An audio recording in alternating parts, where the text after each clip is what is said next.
Good morning to all. कल हम लोगों ने पढ़ा था कि कलेक्शन की साइट्स क्या क्या होते हैं, हम लोग कहाँ कहाँ से ब्लड कलेक्ट कर सकते हैं। आज हम लोग ये पढ़ेंगे कि कलेक्शन कितने तरीके से किया जाता है। ठीक है, कलेक्शन के कितने टाइप्स होते हैं, हम लोग किन किन तरह से किस किस तरीके से ब्लड कलेक्ट कर सकते हैं अपने ब्लड टेस्ट के लिए। ठीक है, तो कलेक्शन बेसिकली दो तरह का होता है।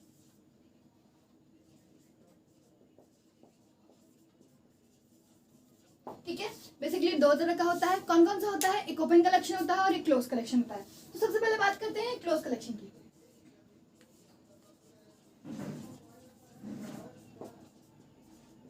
और दूसरा हमारे पास होता है ओपन कलेक्शन।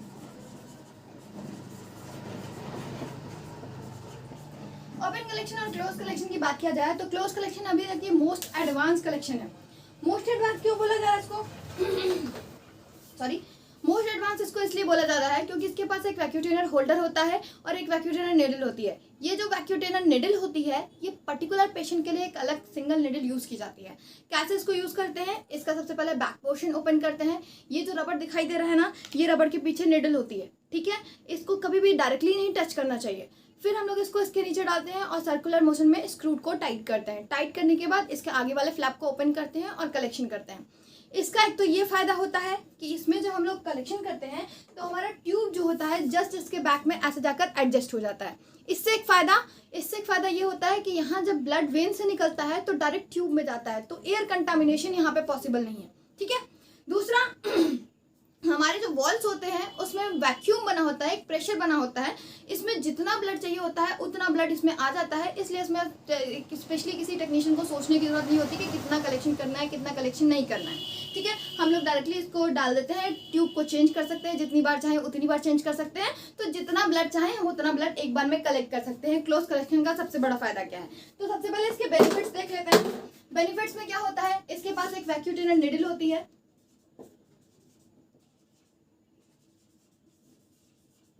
इसके पास वैक्यूटेनर निडल के अलावा वैक्यूटेनर होल्डर होता है।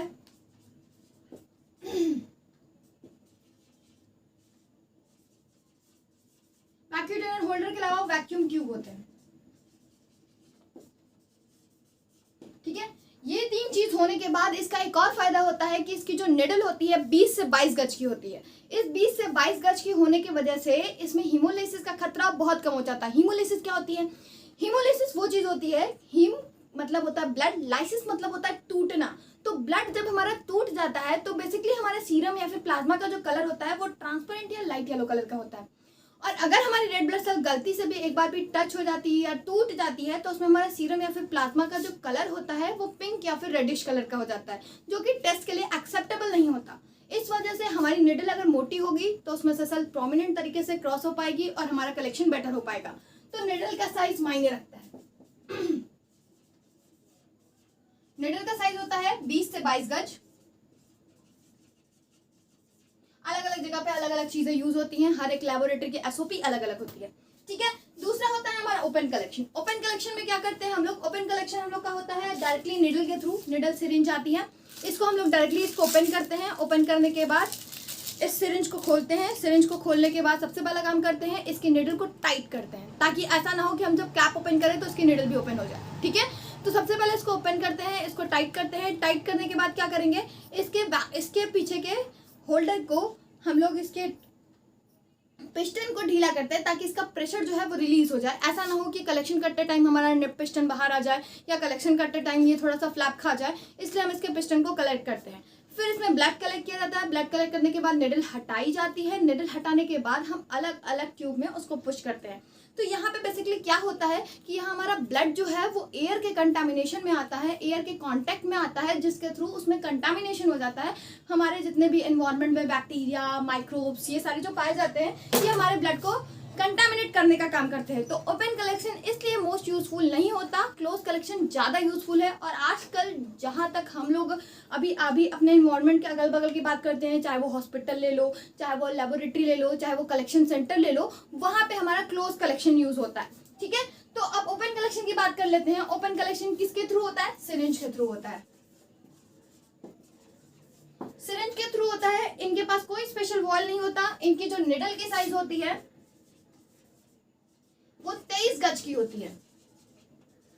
इसके बावजूद बच्चा लोग जो लास्ट हम लोग बच्चों का कलेक्शन करते हैं, जो बच्चे हमारे 1 से 1.5 साल 5 साल के होते हैं, जो बहुत ज़्यादा मूवमेंट करते हैं, कलेक्शन करते टाइम हिला देते हैं, तो उनका कलेक्शन हम लोग सिरिंज के थ्रू ही करते हैं। जो बड़े एडल्ट होते हैं या यूजुअली 3 साल से ऊपर तक के बच्चे होते हैं, तो उनका कलेक्शन हम लोग वैक्यूम ट्रेनर के थ्रू कर सकते हैं। तो बेसिक एक और चेंज आता है इसमें एक और चेंज क्या आता है कि यहाँ पे एयर कंटामिनेशन नहीं होता, तो नो एयर कंटामिनेशन।